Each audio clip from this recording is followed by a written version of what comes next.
4 years ago.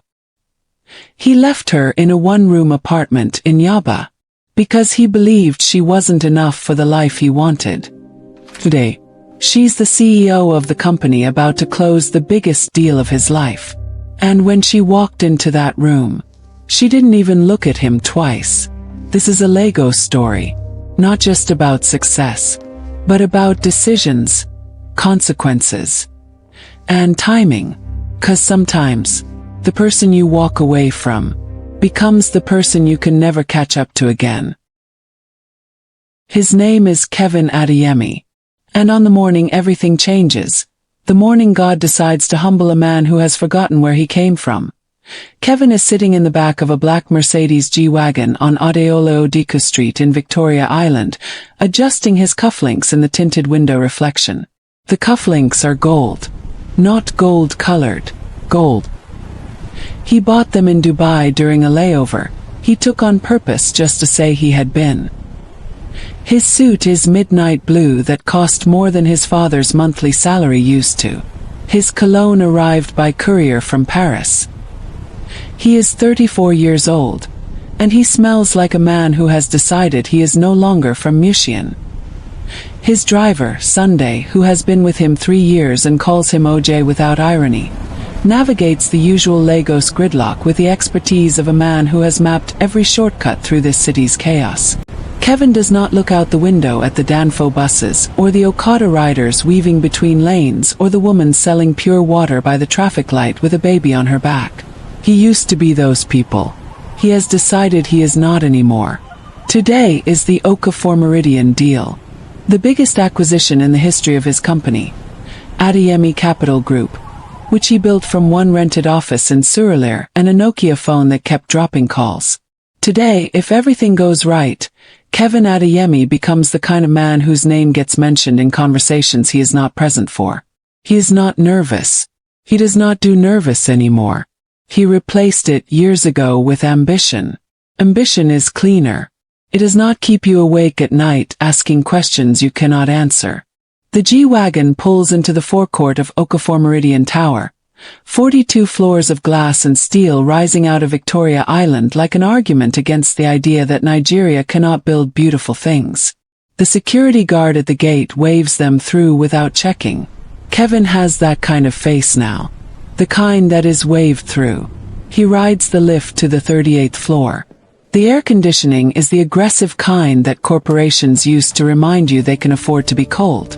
Kevin nods at the receptionist. She smiles the professional smile. He follows the protocol, past framed certificates, past the board photographs, past the glass wall that shows a conference room already filling with lawyers and advisors. Kevin enters the room. He shakes hands. He makes the small talk of a big man. And then the door on the far side of the room opens, and the CEO of Okafor-Meridian Consolidated walks in.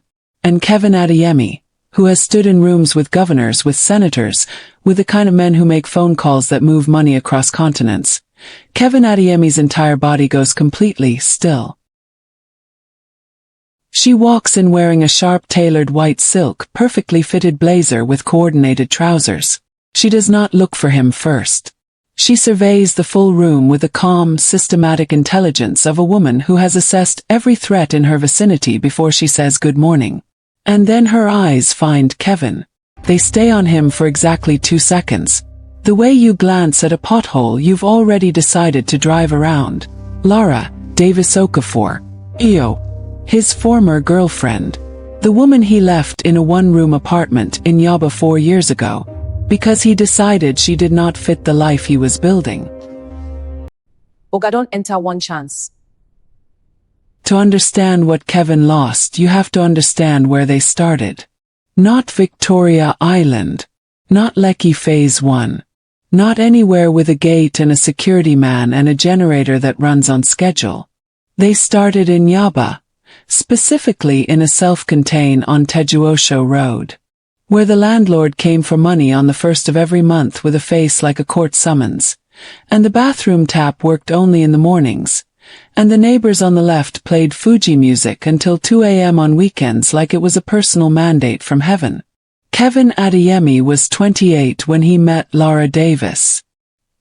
He was running a small logistics business out of that self-contained, one second-hand laptop, one corner of a shared workspace in Yaba tech, and a stubbornness that his mother called rascality and his friends called vision.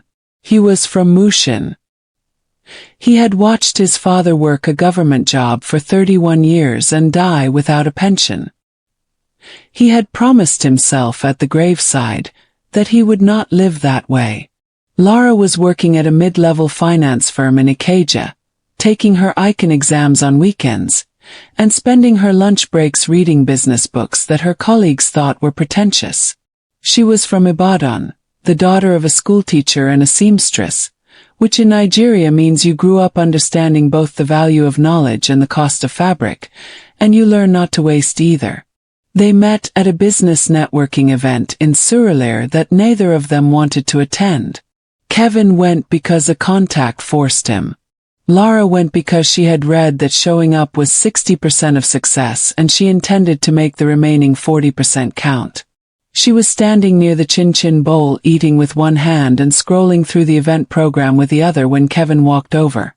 Not smoothly, not with the rehearsed confidence he would develop later, but with the direct, slightly awkward honesty of a young man who has never learned to approach a woman he finds interesting by pretending not to be interested. You look like someone who came here on purpose. As opposed to? Most people here came by accident. They thought it was a party. And which one are you? Somewhere in between, I came on purpose. But I'm hoping it turns into a party. She laughed. Real. Loud. The kind she had learned to muffle in professional settings because people told her it was too much. She stopped muffling it for Kevin early on. He told her it was his favorite sound. He meant it then. They were together for 3 years. 3 years of two-person jollof cooked in a pot with a handle missing. 3 years of planning on paper what they would build when the money came. 3 years of generator noise and fuel queues, and the particular intimacy of two people who know each other's financial stress down to the last naira. Lara used to say, "When we make it, Kevin, we are going to remember this time." Kevin used to nod. What he didn't say was that he was already trying to forget it. Lara was the one who found the angel investor. Kevin had been pitching for 8 months. Doors closing, emails going unanswered, the particular loneliness of a man whose vision is not yet legible to the people with the money to fund it.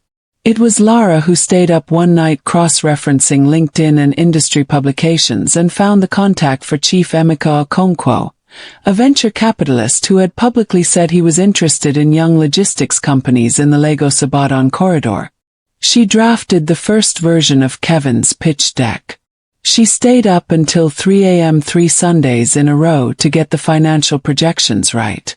She proofread the final document 4 times. She ironed Kevin's only good suit the morning he went to the meeting and told him, "Go and show them who you are." Chief Okonkwo invested 15 million naira on the spot. Kevin came home, lifted Lara off the ground, spun her around the self-contained until they knocked a cup off the counter and said, "We did it. We did it, Lara. We." He used the word "we" that night. It would be among the last times. There is a particular disease that arrives with the first real money. Has no medical name. It is not spoken of in public because the people who have it prefer to describe it as growth, as evolution, as leveling up. But those who have watched someone they love catch it know it by its symptoms. The first symptom is the mirror. The man begins spending longer in front of it. Not out of vanity exactly, but out of a new relationship with the person he sees there. He is updating the image. The second symptom is the circle. The friends from before become a source of quiet discomfort, their problems too familiar, their conversation too small, their laughter too loud in new places. The man begins cultivating new people. The third symptom, and the most dangerous, is the comparison. The man looks at the woman beside him, the same woman who stayed up until 3 in the morning for him, who ironed his suit, who laughed with her whole body in a self-contained on Tejuosho Road, and he begins to see her differently. Not as a partner, as a reminder of where he came from. Kevin Adeyemi caught this disease exactly 11 months after Chief Okonkwo's investment. If you have been listening to this amazing story, please subscribe, like and share. He stopped bringing her to the new business dinners. In the beginning he said it was because they were boring, not worth her time. Then he said the clients were particular about who attended. Then he stopped explaining. He moved them from the Yaba self-contained into a flat in Lekki. A proper flat, 2 bedrooms, constant electricity from a dedicated transformer, a kitchen that had tiles. Lara was genuinely happy about the flat. She spent a weekend painting a feature wall and arranged a potted plant by the window with the kind of care that shows you intend to stay. Kevin looked at the potted plant and said nothing. The flat was not a home to him. It was a waypoint. Kevin, what he told himself. She is a good woman. I know that. But good women from Ibadan who take their icon exams on weekends are not the women who belong in the rooms I'm entering now. The investors' wives wear foreign degrees like accessories. I need someone who already speaks this world. Lara speaks ambition, but she speaks it with an Ibadan accent and a second-hand laptop. I know it sounds terrible. No. But this is survival. This is the price of becoming. It was a Tuesday. Lara had cooked. Not jollof this time, but proper egusi soup with pounded yam because Kevin had been complaining the new flat's kitchen was being wasted on takeaway. She had ground the melon herself. The flat smelled like home, like effort, like a woman who loves you enough to pound yam on a weeknight. Kevin sat down. He looked at the food. He looked at her. And something in his face shifted. The particular shift of a man who has made a decision and is arriving at the moment of delivery. Lara, we need to talk. She knew. She had known for 3 months. She had seen it in the way he stopped reaching for her hand in public. In the way he'd once introduced her at a function as, my friend Lara, and then changed the subject before she could correct it. The company is at a stage. The kind of stage where certain things need to align. Image, positioning, the people around me. People around you. I think we should end it. She did not beg. This is the part people get wrong about Lara Davis. They expect the tears, the after everything I did for you, the raised voice, the thrown plate. She did not do any of that. She looked at him for a long time, long enough to finish reading every chapter of the man he had become.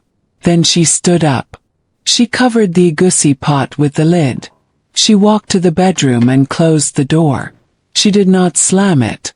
She closed it with the quiet deliberateness of a woman ending a conversation that no longer required her participation. Kevin left that night. He did not eat the egusi. He went to his new life and left her there in a flat that was his name on the lease and her hands in the planting of everything warm inside it. He did not look back on the way out. This was his greatest mistake. Not the leaving. The not looking back. Because if he had turned around, just once at the door, he might have seen the expression on her face through the window. Not grief. Not anger. Clarity. The expression of a woman who has just been handed the most painful and the most useful information of her life. The morning after Kevin left, Lara Davis woke up at 5:45. Not because she had slept well. Because she had not slept at all. And at some point her body decided that lying down in the dark was a form of surrender she was not prepared to offer. She made a cup of Lipton tea. The flat was quiet in the way of a place that has had a person in it and no longer does. She sat at the kitchen table, both hands around the cup, and she looked at the potted plant on the windowsill. The one she had arranged with care on a Saturday afternoon because she had intended to stay. She took the plant with her when she left that afternoon. The woman from flat 4B, Mama Chitty, who knew everything that happened on that floor, said later that she saw Lara carry one Gonamusco bag, one small suitcase, and that potted plant down to a taxi. No tears, told the driver Yaba, like someone who knew exactly where they were going. Mama Chidi said, That kind woman no go suffer. She too serious for suffering. Mama Chidi was not wrong. Lara went back to Yaba. She moved in with her cousin Titi temporarily. A 2-bedroom flat above a printing press where the floor vibrated every morning from 7 a.m. She slept in Titi's second room on a mattress on the floor, and she was not ashamed of it. She had lived on less. She knew how. She sat her final icon paper 6 weeks later. She passed. When the result came, she texted Titi, ate a small celebration plate of fried rice from the woman downstairs, and went back to reading. The strategy of Lara Davis. Lara had a notebook, one of those of 4 hardcovers from the bookshop on Herbert Macaulay Way, covered in her own handwriting on every line including the margins. Diaz. Insert. Untax. She tore out the pages that had Kevin's business in them. Not dramatically, methodically. She set them aside. She folded them, put them in an envelope, and put the envelope in a drawer. Then she turned to a fresh page. At the top of the page she wrote 3 words. Build. Don't beg. Below that, she wrote the name of Chief Emmanuel Okafor, a man who had publicly, in an interview, said that the most underutilized resource in Nigerian business was educated young women who were too busy being overlooked to be given capital. She wrote him a letter. 3 pages, handwritten, then typed, printed on the best paper she could find in Yaba. She stated her qualifications, her experience, her specific interest in the financial restructuring division of his conglomerate. She told him, with a directness that could have been read as boldness or as madness, that she would be a better investment than anyone else who had written to him that month. His PA called her 11 days later. Chief Okafor, door, and how she built the building. Chief Emmanuel Okafor was 67 years old, and had the energy of a man who had decided that retirement was an insult to the time he had left. He was from Enugu, educated in London, and had spent 4 decades building Okafor-Meridian, consolidated into one of the 5 largest diversified investment groups in West Africa. Lara Davis arrived at his Ikoyi office on a Wednesday morning wearing a navy blue suit she had bought at Balogun Market and altered by her mother's seamstress in Ibadan. It fitted perfectly. She was carrying her notebook. She was 7 minutes early. Chief Okafor read her letter again while she sat across from him. He read it without looking up. 3 minutes. You said in this letter that you would be a better investment than anyone else who wrote to me this month.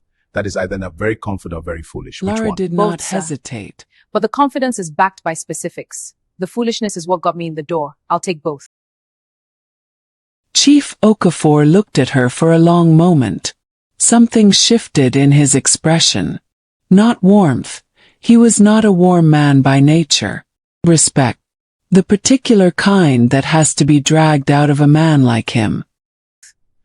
Tell me the 3 most significant structural radius public portfolio as of last quarter's filing. She told him all 3.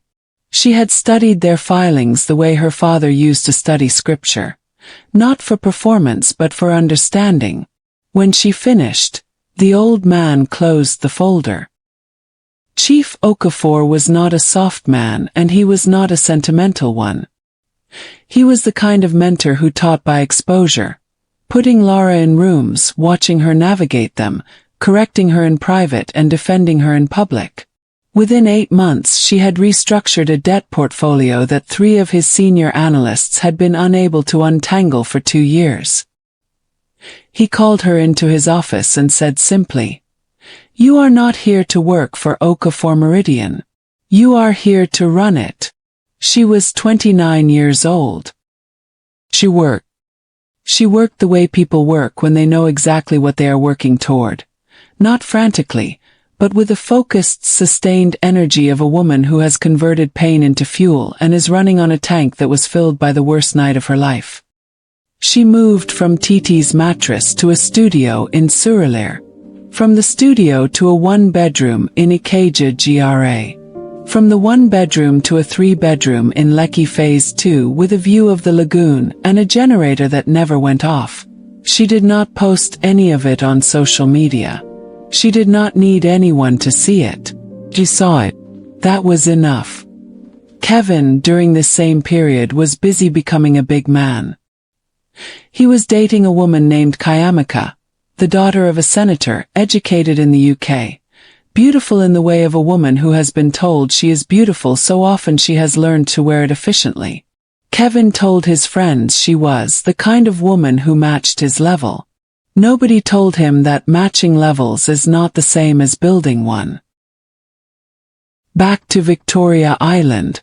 Back to the 38th floor. Back to the glass conference table and the air conditioning and the woman in white tailored silk suit, who has looked at Kevin exactly once and decided she is done looking. Lara opens the meeting with the efficiency of a woman who respects everyone's time including her own. Her numbers are impeccable. Her language is precise.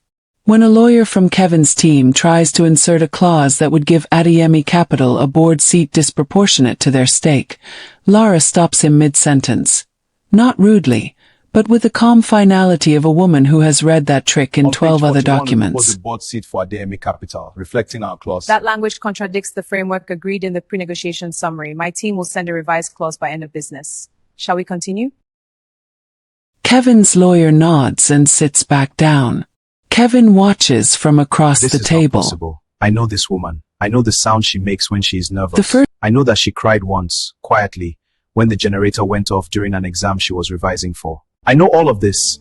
And the woman sitting at the head of that table has none of those edges. She has been hardened. The way iron hardens in heat. She is everything she always was, but now there is a sureness around it that makes her almost unrecognizable. And I am sitting across from her thinking, I did this. I handed her the heat she hardened in. And now she's using it to run circles around my legal team. Session breaks at 1 p.m. for lunch. Kevin stays seated. You wait. Lara is the last one to gather her things. She does it with the unhurried deliberateness of a woman who has no reason to escape any room. Lara. She looks up. Mr. Adeyemi, is there something about the clause you'd like to clarify before my team sends the revision? I'm not asking about the clause. Wait. She has a remarkable gift for waiting, for allowing silence to exist without rushing to fill it. You look well. Thank you. Lara says, clean, brief, the kind of response that closes a door without slamming it. Lunch is served in the third floor boardroom for your team. My PA will direct you. She walks out. And Kevin is left standing in an empty conference room wondering, for the first time with real clarity, what exactly he thought he was becoming without her. Kevin's assistant, Amara, sharp and unimpressed by Kevin in the way only truly competent people can afford to be, finds him standing at the window of their temporary office, staring at Lagos Harbor with the expression of a man whose GPS has stopped working. Oga, the revised clause came in. Your lawyer says it's actually better than the original. She restructured it in our favor. Of course she did. Kevin nods without turning around. Amara hesitates. Kevin has learned to read Amara's hesitations. They always precede information she is uncertain whether to deliver. I heard something from the catering company during lunch. Their director knows someone in Okafor-Meridian's executive team. Madam CEO, she's been seeing someone. Apparently it's quite serious. Who? Daniel Obi. I see. The name landed too quietly. Kevin turned it over once in his mind. And then something in his memory snagged on it. A face, a voice, a handshake in a dim bar somewhere. And the bottom dropped out. Daniel Obi. Not a stranger. Not someone Lara had found in the vast anonymity of Lagos. Daniel Obi. Kevin's oldest friend. The man who had been at his side since secondary school in Mushin. Who had loaned him 3,000 naira for transport when he had nothing. who had sat on the floor of the Yaba self-contained eating suya with them both and argued about football until 2 in the morning, who had told Kevin, sitting across a plate of ASIU at a restaurant in Ikeja, the week before Kevin ended things with Lara, who had looked Kevin directly in the eyes and said, "Guy, what you're about to do is a mistake. That woman is not ordinary. Do not be a moo-moo." Kevin had not listened. Daniel had been right. Daniel Obi had called Lara 2 months after Kevin left. Not to pursue her, or not only that. He called because he had watched Kevin make one of the worst decisions of his life, and he felt the particular responsibility of a man who had witnessed something wrong and not prevented it. He did not move fast. He was not by nature a fast-moving man. He moved with the considered patience of someone who understood that good things require time, and that Lara Davis was worth every hour of it. By the time their relationship became something with a name, it was already something with a history. The night he sees them together, and understands everything. The Okafor-Meridian annual gala is held on the rooftop of a hotel on Amadubelo Way. The kind of event where the Asoabi coordination alone costs more than most people's weddings, where the band plays Afrobeats and highlife in equal measure, and where the handshakes are doing more work than the speeches. Kevin attends because the deal is not yet signed. He works the room. And then, near the edge of the rooftop where the city spreads out below in its endless luminous chaos, he sees them, Lara and Daniel, standing together with the easy physical familiarity of people who have stopped being careful around each other. Daniel is saying something. Hands moving, face animated, the way he has always talked when something genuinely delights him. Lara is listening with her head slightly tilted, and that smile. Not the professional smile. Not the CEO composure. The other one. The real one. The one that used to fill the self-contained on Tejuosho Road. Daniel finishes whatever he is saying. Lara laughs. The full, unguarded, too loud laugh that she used to muffle in professional settings until Kevin had told her it was his favorite sound. She is not muffling it. Daniel is watching it happen with the expression of a man who has decided that this is the best thing he will see today. And he is completely correct, and he knows it. Kevin watches for less than a minute. He does not approach them. He watches his oldest friend stand beside the woman he left, and he watches them be. Not dramatic, not performative, just easy. Present. Real. The way he and Lara could have been if he had been a different kind of man. He leaves the gala before the dinner service. He sits in the back of the G-Wagon and looks out at the Lagos night. The street hawkers. The Danfo horns. A woman selling pure water by a traffic light with a baby on her back. He sees them tonight in a way he has not seen them in years. Not as the past he escaped. People. As a city. As the place that made him the thing he is. Kevin Adeyemi is a big man. He has the car and the Igbada and the gold cufflinks and the name that gets mentioned in conversations he is not present for. He has everything he decided years ago was worth having. And tonight, in the back of a G-Wagon on the Lagos-Lekki Expressway, he is holding all of it and feeling, at the cellular level, the specific weight of a man who traded the right thing for the impressive thing and is only now understanding the exchange rate. He picks up his phone. He scrolls to Daniel's number. He stares at it for a long time. He does not call. He puts the phone in his pocket. He looks back out at the city. Tomorrow the deal continues. Tomorrow, Kevin will sit across from Lara Davis again. Tomorrow, he will have to find a way to be professional in a room where every document she signs is proof of everything he failed to see. He does not know yet what he is going to do about any of it. But he knows, for the first time in a long time, that he is not the biggest person in the room. He has not been for a very long time. If you have been enjoying this story, please subscribe, comment, like, and share.